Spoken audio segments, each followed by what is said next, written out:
ബാക്കിയൊക്കെ ക്ലിയർ ആയിരുന്നു. അതിലൂടെ വിളിച്ചിട്ട് എടുക്കണില്ല. ഞാൻ വിചാരിച്ച് അതാ ഞാൻ നേരെ രഞ്ജുവിനെ വിളിച്ചേ. അപ്പൊ എന്താന്ന് വെച്ച് കഴിഞ്ഞാൽ എടുക്കണില്ല. അപ്പൊ ഞാൻ ഉറപ്പിച്ചു കഴിഞ്ഞ പരിപാടി. സ്ഥലം പോയി.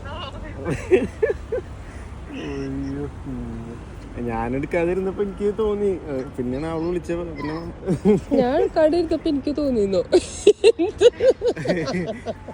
പിന്നെ ശരണ്യെ കോൾ ചെയ്തപ്പോ പറയണ്ട.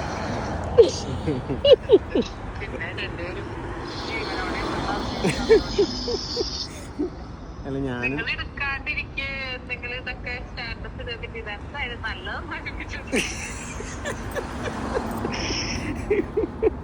അങ്ങനത്തെ ഒരു പട്ടം മണയാണ് നിങ്ങൾക്ക് എല്ലാവരും. അതാണ് ഇപ്പൊ നല്ലത് ചെയ്താലും ഇതാണ്, ഫോൺ എടുത്താലും എടുത്തെങ്കിലും അതായത് എന്തോ പ്രശ്നമുണ്ടെന്നൊക്കെ. അതെ, അവരെന്താ അങ്ങനെ ഒരു അവരുടേതായ ഇതിലായിരിക്കും. അങ്ങനെയൊന്നും നമ്മൾ വിചാരിക്കും. അതെ എന്തോ പ്രശ്നമുണ്ട്. ചിലപ്പോ ചുമരിലും ചെറിയ ആണെങ്കിൽ